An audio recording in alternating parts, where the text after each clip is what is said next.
Otomobil sporunu sevenlerin ve yaşları itibarıyla 40'ların üzerinde olanlar mutlaka Renault Alpine adını şöyle ya da böyle duymuşlardır.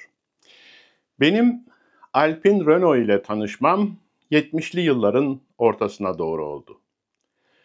O yıllarda Türkiye'de rallicilik oldukça popülerdi. Türk rallicileri arasında uluslararası ün yapmış bir isim de Aytaç Kot idi. Hani şu ürettiği blue jeanleri Kot markası adı altında satıp halk dilinde markası ne olursa olsun jeans pantolonların Kot diye anılmasını sağlayan kişi. Aytaç Kot benim çocukluk arkadaşımın babasının yakın dostuydu. Günün birinde masmavi Alpine arabasıyla çıka geldi. Üzerinde Fransız plakası vardı. Balkan Rally'sine katılmak için almıştı. Arkadaşım ve ben bize bir tur attırması için adeta yalvardık ve sonunda yarım saat kadar falan bizi gezdirmişti. Unutulmayacak bir yarım saatti. Hem arabanın performansı hem de Aytaç abinin sürüş tarzı bizi mest etmişti. Yıllardır adından söz edilmeyen, neredeyse unutulmaya yüz tutan bir marka olan Alpine, Mart 2018'de düzenlenen 88. Cenevre Otomobil Fuarı'nda A110'u tanıtması ve 5 yıldızla ödüllendirilmesiyle birlikte otomobil endüstrisinin gündeminde ilk sıralarda yer aldı. Bu videoda motorspor tarihinde çığır açan bu otomobilin ve tasarımcısının Alpine markasının 61 yıllık tarihini ve en iyi modellerinden bazılarını anlatacağım.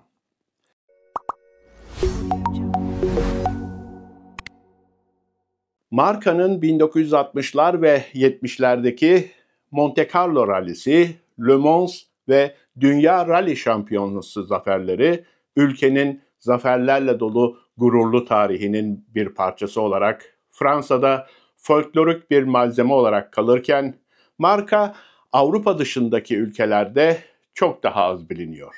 Bunun başlıca nedeni bu ülkelerde çok az sayıda bu otomobilin satılmış olması ve satılanların da Alpine GTA, Alpine A610 ve Alpine Spider gibi çok az sayıda bulunması ve Renault ya da Gordinis adı altında sadece 7 Renault performans merkezinde satılmış olmasıdır. Ancak yüzlerce ya da binlerce değil, onlarca satılmış olsa da hala bazı ülkelerde Vintage Alpine Kullanıcıları Kulübü var ve küllerinden yeniden doğan Alpine markası özellikle İngilizlerin spor otomobillere duyduğu sevgi nedeniyle Birleşik Krallığı Alpine için Avrupa'nın büyük bir pazarı haline getireceğini tahmin ederek gelecekteki satışlar için büyük umutlar besliyor. Firmanın mirası özgün bir otomobil üreticisi olarak kalpleri ve zihinleri kazanmak için yarışırken onu kesinlikle apayrı bir yerde tutuyor. Kurucusu Jean Redele, motor sporları tutkunu bir ailenin çocuğu olarak dünyaya geldi. Babası Emile Redele, 1906 yılında Le Mans'da Grand Prix de la Sarthe kazanan ve 1907 yılında Dieppe Grand Prix de ACF'de ikinci olan Renault fabrikasının Grand Prix pilotu Ferenc Siş için mekaniker olarak çalışmaya başladı.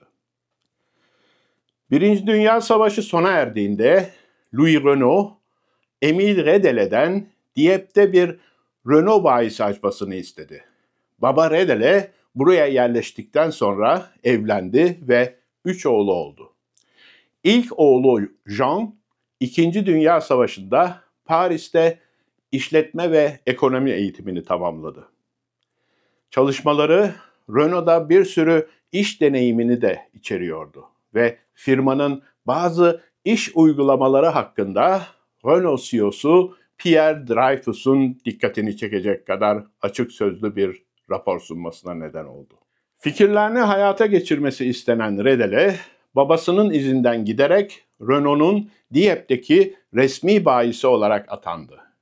24 yaşında Fransa'nın en genç otomobil satıcısıydı ve 1950'de piyasaya yeni çıkan Renault 4 Chevaux'u yarışlara sokmaya karar vermişti. Yarış, seri üretim arabalarını test etmenin en iyi yoludur ve galibiyet en iyi satış aracıdır diye düşünüyordu. Ancak Redele'nin ilk yarışı 1950'de karla kaplı Monte Carlo rallisinde zaman limitinin dışında kalmasıyla fiyasko ile sonuçlandı. Yılmadan ilk kez Diepp'te düzenlenen ralliye katıldı ve ev sahibi olmanın avantajıyla yarışı kazandı. Kendisinden daha güçlü olan Peugeot 203'leri geride bırakması dikkatlerden kaçmadı ve basında ve Renault'un üst düzey yönetiminde büyük bir hayranlık uyandırdı. 4 Chevaux'un yarış özel versiyonu hazırlandı ve ardından ısmarlama karoseri ve yeni 5 vitesli bir şanzımanla geliştirildi. Ve Mille Miglia'da kendi klasmanındaki birinciliği de dahil olmak üzere büyük bir başarı elde etti. 1952'de Renault onu 24 saat Le Mans yarışına soktu ve yarışın bitmesine 2 saat kalana kadar klasmanında liderdi. Ancak mekanik sorunlar araya girdi. 1953'te gözünü İtalya'da inşa edilen yeni Renault Speciale'e dikti ve bu aracı katıldığı ilk yarış olan Rallye de Diepp'te zafere taşıdı. Porsche ve Jaguar'ı arkasında bırakan Redele'nin başarısı fabrika tarafından alkışlandı ve Portekiz'de Lisbon kupasını kazanmasıyla heyecanları daha da arttı. Redele 1954'te Mille Miglia'yı ve ardından Criterium des Alpes'i kazandı. Bu sonuncusu arabalarına isim verme konusunda büyük önem kazanacaktı. Redele, Renault 4 Chevaux'la Alp dağlarını geçmekten büyük keyif aldım ve bu bana gelecekteki otomobillerime Alpler adını verme fikrini verdi. Müşterilerimin yapmak istediğim otomobilin direksiyonunda aynı sürüş keyfini yaşaması benim için çok önemliydi diyordu. Artık dünyanın önde gelen sürücülerinden biri olarak kabul edilen Redele, hem özel yapım A106 ile hem arkadaşı ve hem de Renault bayisinin sahibi olan Jean-Claude Gauthier için İtalya'da kendi tasarımlarına göre üretilen ikinci bir araçla yarışmaya devam etti. Gauthier 1955'te Redele Special ile Mille Miglia'yı kazandı. Redele ise A106 ile ikinci oldu.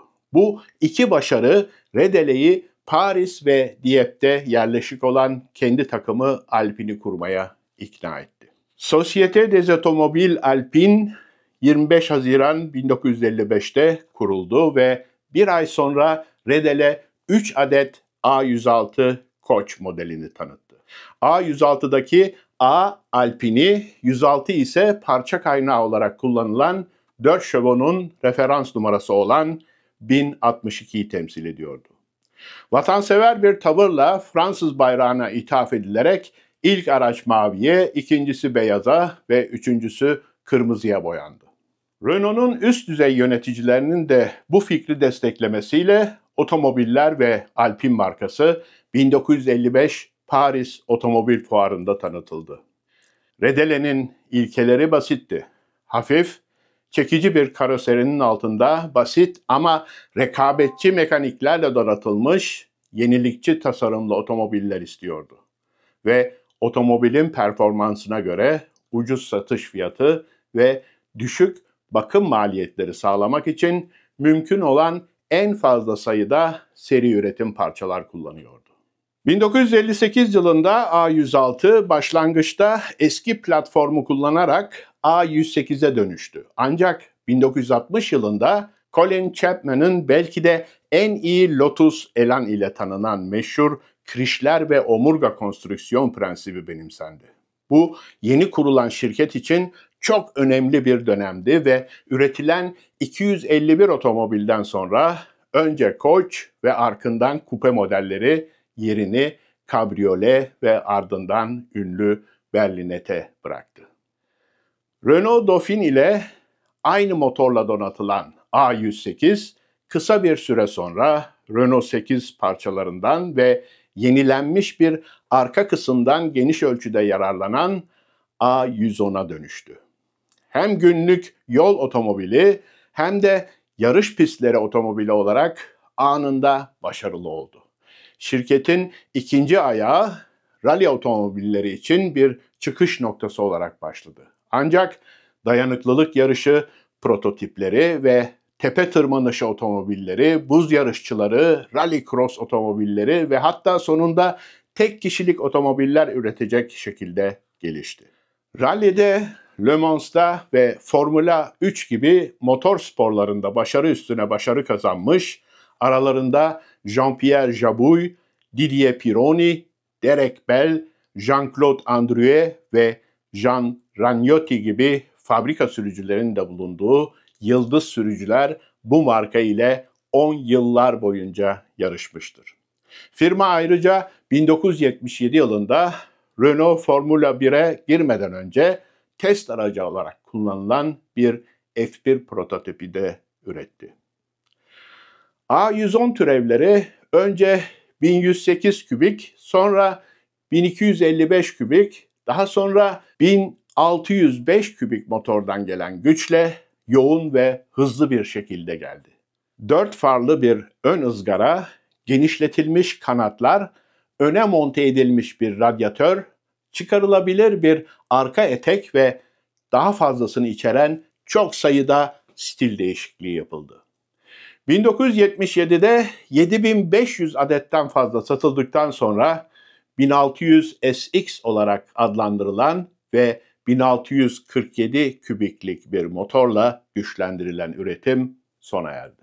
Alpine aynı zamanda Brezilya, İspanya, Meksika ve ardından Bulgaristan'daki ihracat işlerini büyütme şekliyle de ün kazandı ve altyapının sağlam Renault parçaları olduğu ve Alpine modifikasyonlarının uygulanması için önemli bir beceri gerektirmediği gerekçesiyle lisans altında üretimi yerel ortaklarla yaptırıldı. 1971 Cenevre Otomobil Fuarı'nda Redele, Porsche 911'e rakip olarak tasarlanan ve Renault mühendisliğin araştırma departmanıyla birlikte geliştirilen tamamen yeni bir otomobil olan A310'u tanıttı. Ancak zamanlama bundan daha kötü olamazdı. 1973'te çıkan petrol krizi bu tür otomobillerin satışlarını öldürdü ve Renault'un iflastan kurtarmak için Alpine şirketinin %70 hissesini satın almasına yol açtı. Renault'un çoğunluk hissesi ise Alpine'in rekabet departmanının ölümüne yol açtı ve yerine Renault Sport kuruldu. Bu departman geleceğin Formula 1 takımının ünlü pilotu Gérard Laos tarafından yönetiliyordu ve şirketin temelini oluşturuyordu. Bununla birlikte A310 ataları gibi bir dizi yineleme ve güç aktarma organlarıyla evrim geçirerek yaşamaya devam etti. 1981'e gelindiğinde Renault 5 Turbo'nun 1985'te Alpine GTA'nın önünü açmak için aşamalı olarak kullanımdan kaldırılmasından önce 11.600 adetten fazla sattı. 1976 yılında çarpıcı Renault 5 Alpine piyasaya sürüldü ve 1980 yılına kadar doğal emişli modelden 56.000 adet, 1981'den 84'e kadar da 23.000 adetlik turbo modelden oluşan inanılmaz bir satış rakamına ulaştı. GTA yani Gran Turismo Alpine, gövdesi yüksek basınçlı enjeksiyonla şekillendirilen ilk Avrupa'da üretilen otomobil olmasıyla dikkat çekiyordu. Bu teknik polyester gövdenin şasiye yapışmasını sağlayarak araca olağanüstü bir sertlik kazandırdı. Başlangıçta 158 beygir gücündeki 2849 kübiklik motorla çalışan GTA, saatte 230 kilometreden daha yüksek bir hıza ulaşmıştır. Daha sonra bir turbo versiyonu 196 beygir gücüne ulaştı ve GTA üretimindeki en hızlı Fransız otomobili olarak kutlandı. Formula 1 hayranları 1985'ten 88'e kadar Grand Prix yarışlarından önce yarışan ve sadece piste özel olan Europa Cup'ı ve aracın geri çekilebilir farlara sahip ABD versiyonunu da mutlaka hatırlayacaklardır. Diğer evrimler arasında Mille Miglia ve V6 turbo motora sahip olan Le Mans özel sürümleri de yer alıyordu. GTA'dan üretilen A610 1990'da sergilendi. Ancak satışlarının düşmesi Alpine'i giderek daha fazla zorlaşan mücadelelere işaret ediyordu. 1995'te üretimden kaldırılmasından önce sadece 818 adet satıldı. Ve bugün koleksiyoncular tarafından aranan otomobiller olsalar da o zamanlar çok az kişi bu markanın ölümünün yasını tuttu. Bununla birlikte Alpine ismi de tarihe karıştı. 1989 ve 1995 yılları arasında A710'u piyasaya sürmeye yönelik iki başarısız proje her iki seferde de prototip aşamasına ulaşmasına rağmen başarısızlıkla sonuçlandı. Modern çarpışma testleri ve güvenlik standartlarını karşılamak için öngörülen 600 milyon avroluk maliyet çok yüksek bulundu ve projeler iptal edildi. Redele 2007 yılında 85 yaşında öldü. Ancak şirketteki aktif katkıları uzun süre önce zaten sona ermişti. Başlangıçta Caterham ile el ele başlatılan proje şimdi tamamen Renault'un sahipliğinde tamamlandı. Satışların öncelikle Fransa'ya odaklanması beklenirken otomobil dünya çapında da satılacak ve ilk tahminler bir zamanlar doğrudan Alpine markalı bir otomobil satın alamayan spor otomobil sever İngiltere pazarının yeniden doğan Alpine için 3. en büyük pazar olacağını gösteriyor. Yakın tarihin motor spor anılarını canlandırmaya çalıştığımız bu videonun da sonuna geldik. Bu ve buna benzer geçmişte yayınladığımız ve ileride yayınlayacağımız videolarımızı kaçırmamak için bizi takip etmeye devam edin. Hala kanalımıza abone olmadıysanız abone olmayı, beğen tuşuna tıklamayı, düşüncelerinizi aşağıdaki yorumlarda bizimle paylaşmayı ve iletişim ayarlarını açmayı ihmal etmeyin. Bir başka videoda yeniden buluşmak üzere, hoşça kalın.